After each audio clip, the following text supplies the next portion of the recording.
So, you guys said we did thematic elements, right? We did plot maps, right? What goes in the beginning of the story? What's that called, the beginning of the story?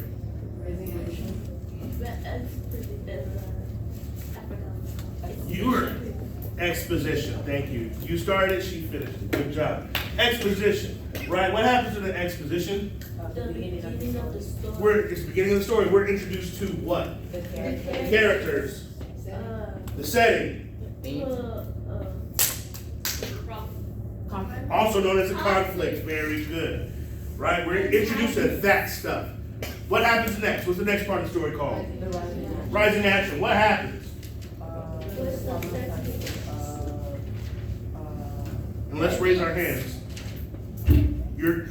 You said the problem starts to, you're hung up on like one word. So you have like 80% of the phrase finished.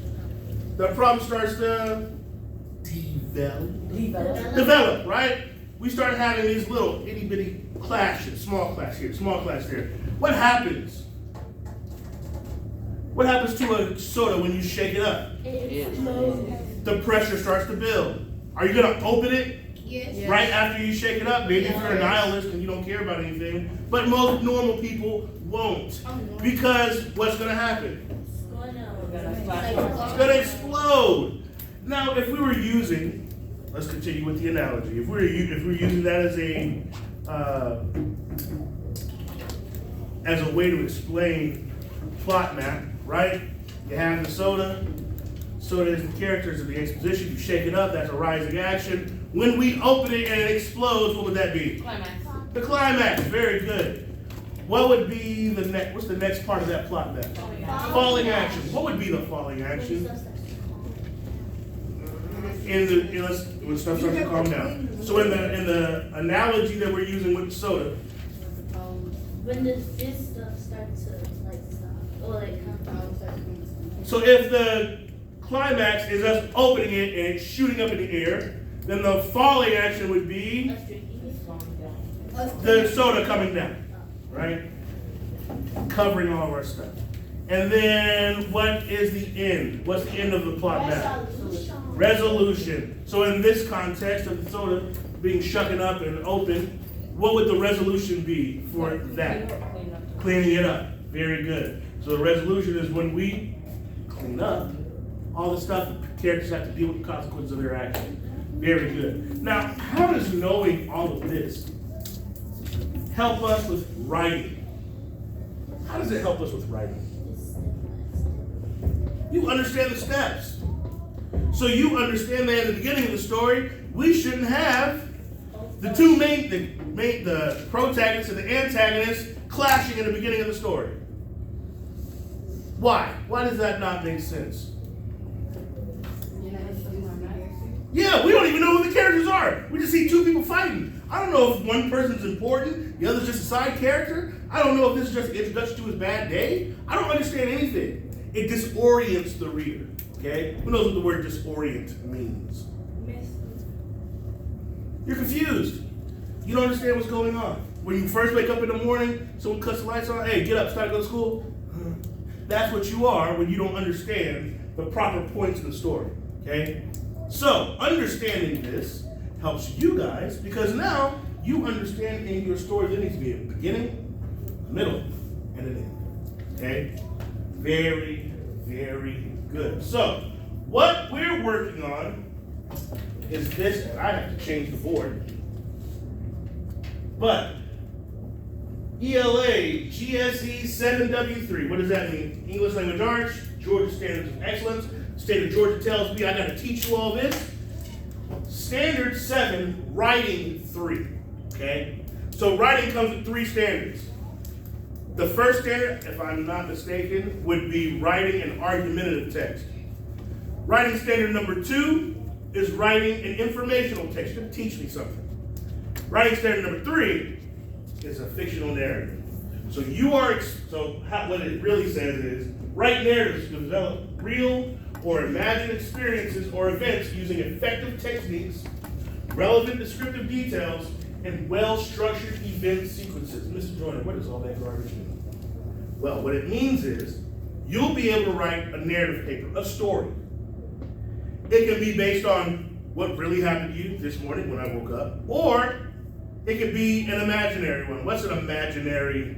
What's the first part of a story that lets you know it's probably going to be imaginary? It happened in Disney movies. Raise your hand. Yes, Caleb. Once upon a time. If you see Once Upon a Time, there's a good chance it's going to be an imaginary story, right? Snow White or Little Mermaid or Cinderella. Yeah, good one. Effective techniques. We'll go over that in a little bit. Relevant descriptive details that keeps your story from being boring, right? I very well could say that Zykeria is wearing shoes.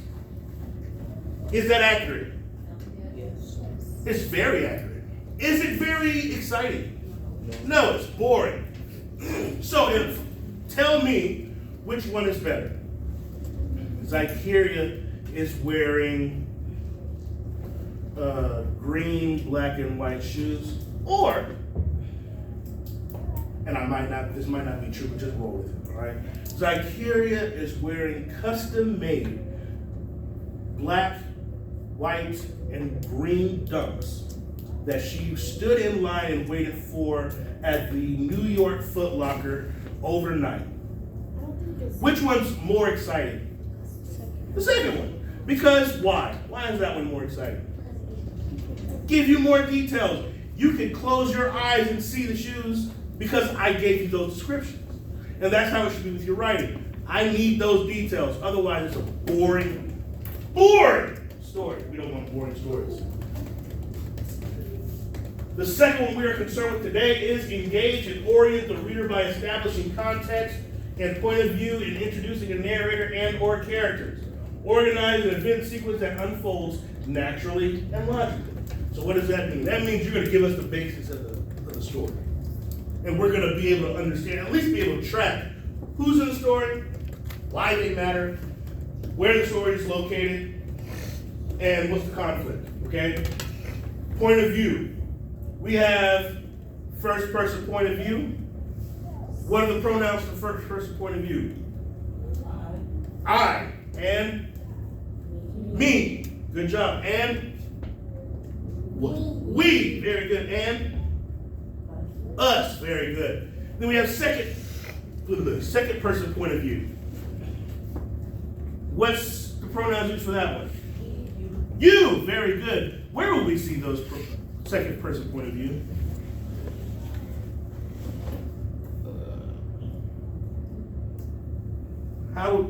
In what context would we see the second person point of view? Would we see it in the storybook? Probably not. There's one way in which you would. That's like a pick your own story. But you would typically see a second person point of view in an instructional manual or a cookbook or a textbook because the understood subject is you. We have third person omniscient, objective, and limited. Which point of view knows everyone's points, everybody's thoughts and their feelings? Omniscient. Which person knows a few people's thoughts and feelings? Limited. Which one knows no one's thoughts and feelings and only comments on the action? Objective. All right, objective. So, you're going to pick one of those to do your story, okay? Today, we're not actually writing the story. Today, all we're doing is brainstorming. All right? You're going to brainstorm what you want your story to look like, what kind of characters you're going to have, what kind of point of view you want, where you want your story to be located. And then you're also going to do a storyboard. Who knows what a storyboard is? Okay, good. We all get to learn today. So a storyboard is what cartoonists and digital artists and movie producers and directors use to visually set up their story. They have hundreds of cards or placards that they've sketched out how they want the scene to look, what direction they want the camera to be at, where the light should be coming from, that kind of stuff. Do I want you guys to be that detailed? Yes. Nah, not really. I don't. All right. All I want you guys to do is sketch the beginning of your story, the middle of your story, and the end of your story. Now, if you don't know your characters, can you sketch the beginning or middle? If you don't know the setting, can you do that? So which one do you think I want you to do first? The characters. The brainstorming, where you learn your characters and all that good stuff. Very good, very good. So, please get out your laptops. Kai, you need me to bring your laptop? Yeah. Okay. I got you, good. I got you, good. Here you go. You're so welcome.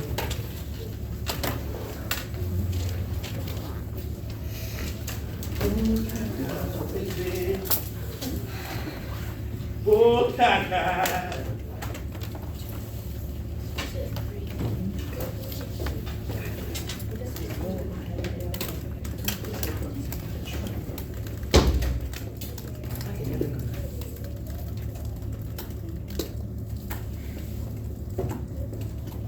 So I don't want you to do nothing yet. Just get it out. Log on to Google Classroom. You're gonna watch this video. Yeah. Jesus Christ, man. Wait. So, we're gonna watch this. This is Judy Blume. She is a super duper rich author. Do authors normally get rich? No, they don't. So then how many books should she have, do you think she sold in order to get rich? A metric ton. So do you think she knows what she's talking about? Yes. Yes, she does. When I started to write, I was determined to be honest. So I'm going to share with you the practical side of writing. Process, story, voice, editing, dialogue, and character. There's nothing more important than character. You're living with these people for years. You had better feel for them. Do some exercises. Have your character write a letter to you. The first draft is pure torture for me. I hate every second of it. I have a messy mind.